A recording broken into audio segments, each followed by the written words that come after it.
Hello and welcome to Zekism Wrestling. I forgot the name of the channel there, apologies.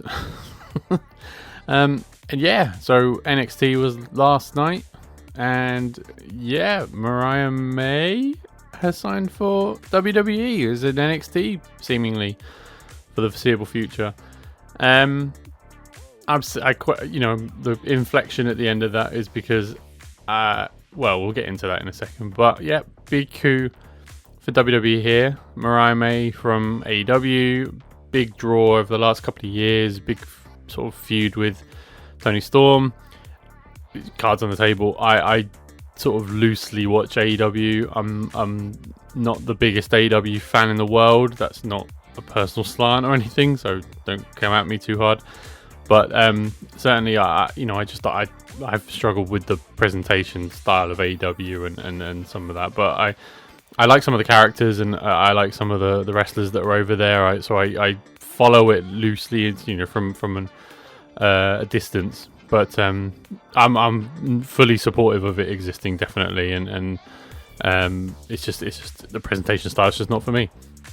That said, it was hard to ignore the Tony Storm and Mariah May stuff, feud and sort of ongoing storyline.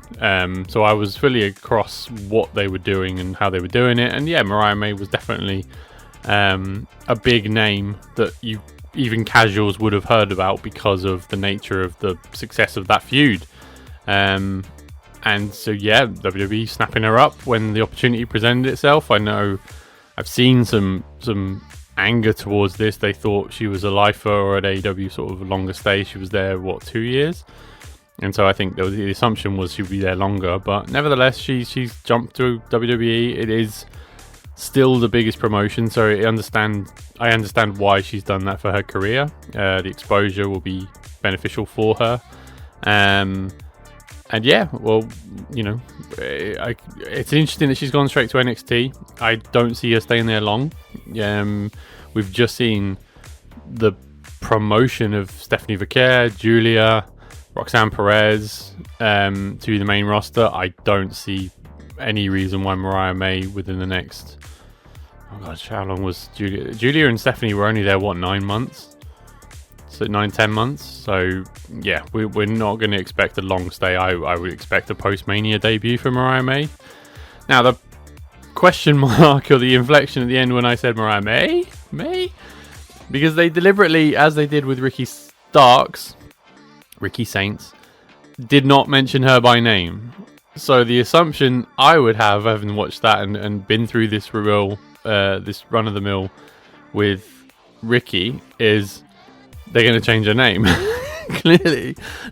And now I hope it's wrestler led, because it's weird now with people like Ethan Page who have come in and kept their name. Ricky Starks didn't keep his name. That it seemingly is, I don't want to say random, but hopefully this is my fingers crossed, that it's wrestler led, that it's performer led, that Mariah went to them and said, look, I'm not going to trademark my name just in case you cut me, which, the recent past is entirely possible. But she wants to keep her trademarks and her naming rights and so forth in her, which is absolutely understandable, and all wrestlers should look after themselves. It's interesting, though, that the deals with... Because, it is weird, because AJ Styles obviously licenses his brand to WWE for merchandise sales and promotions and all that sort of stuff. Samoa Joe did a similar thing. I'm imagining Ethan Page owns his own trademark as well, and he did a similar deal with WWE. So if Ethan Page can do it, I'm curious as to, does it just come down to financials, or is it just easier from a WWE point of view to just say, well, we'll give you a new name and we'll go from there, and you can build the brand up around that name, perhaps. I don't know. This is me pondering a little bit, but it is interesting that some do and some don't. But nevertheless, I think it's deliberately pointed that they haven't named her by name. We saw this with Ricky in February, I want to say. And I would imagine it's no different now. I think Mariah will maybe be called Mariah something else. It makes sense to keep her as Mariah, but similar to Ricky, people chanted Ricky at him, so they give him a different surname. I would imagine we're going to hear see her called Mariah something else, just to keep the Mariah consistent brand thing. And that's kind of a good in between. You don't have to sort of learn a new name. The Mariah chants that we heard on NXT are still in canon and still make sense if you look back on this in a year. I don't know.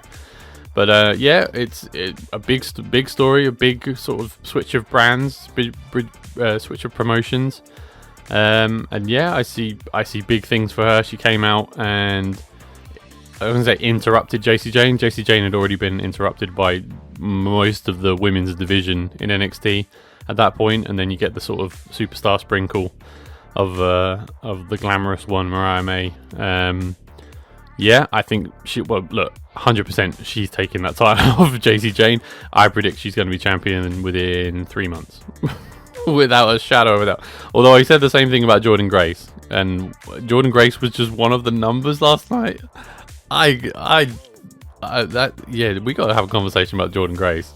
That's bizarre. I thought she would come in and dominate from the off, but seemingly they're taking a slower route with her. I'm curious as to why she's being booked weaker than Zarya is, which is bizarre. Anyway, that's for another day. Good to see Mariah May in NXT. I'm a fan of NXT, so looking forward to seeing more of her, and I'll see more of you at a later date. Thank you. Bye.